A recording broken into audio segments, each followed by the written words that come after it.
So, Mayor Perkins, first and foremost, why is an evening like National Night Out so important for a community that consistently deals with issues such as crime like Shreveport?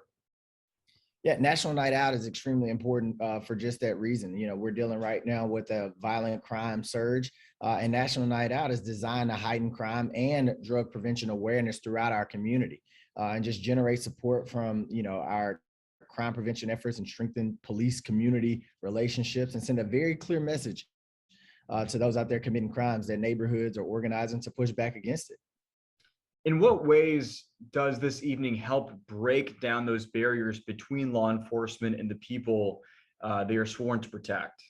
Yeah, this evening we'll have 150 groups participating in National Night Out. That's double the amount of groups that participated in 2019.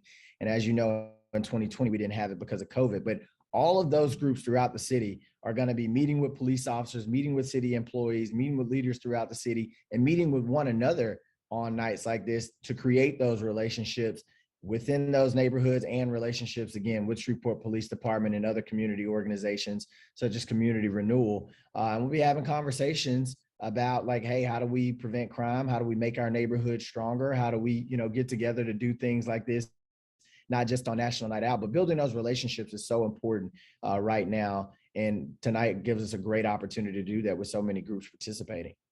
To that point, what sorts of questions should neighbors, residents, and police officers be asking each other to help create these solutions, if you will? Yeah, well, I can tell you, I get a lot of questions from citizens on a daily basis about operations with Shreveport Police Department. And what better way to get those questions answered that are always lingering than to ask a police officer that's, having a meal right beside you and that's in your neighborhood. What better way to ask, how often do you guys patrol our neighborhood, or how many officers are out patrolling at one point in time? And, or even if you want to share information, if you think things that are going on in your neighborhood that aren't right, if you see something, say something. This is a great opportunity to do that. How does this create a sense of unity across the city? Well, what it does is it stops it makes a lot of people think about the fact that we are all in this together. The Shreveport Police Department cannot stop crime by themselves and reduce crime to, acceptable rates. We need the citizens involved. And nights like tonight allows the citizens, it just reminds the citizens that, hey, we're in this together. Our police officers need us as much as we need them. And it really gives this unifying sense. It really has this unifying sense over the night that'll be great for our community. Just the fact that in this year's National Night Out, you doubled the amount of participation, or at least groups that are meeting to have these conversations. What do you think that tells you about how citizens might be feeling right now, or maybe that provides some sort of insight as to what they're dealing with on a daily basis?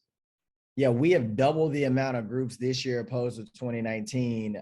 And that's in large part because citizens want to get out. We were locked in all of 2020, but citizens also want to really get to know the police officers that'll be participating in National Night Out as well. They want to know what's going on with public safety and hear it directly from those men and women in blue that are out there every single day protecting them, and to volunteer their time and effort. So I think tonight, with all the groups that are involved, is really stemming from a place of people wanting to get out, but also people really wanting to come together and figure out what we can do to make our community safer. What do these sorts of block parties look like? Mm-hmm. Well, it's going to vary. Every neighborhood is going to have their own particular flavor. In 2019, I got around to probably a dozen or so block parties, and it was all different no matter where you went in the city. So every neighborhood is going to have their own flavor to it, but some of the common themes is going to be food, is going to be music involved. You'll see young people out playing, kids out playing. You'll see adults out as well. So that like very communal element will be across the board, no matter where you go. But food will be there. And we're also going to make sure that we have COVID protocols in place this year due to the fact that we have this lingering pandemic going on. So we're going to make sure it's safe. As much as people will be having fun, we're going to make sure it's safe as well.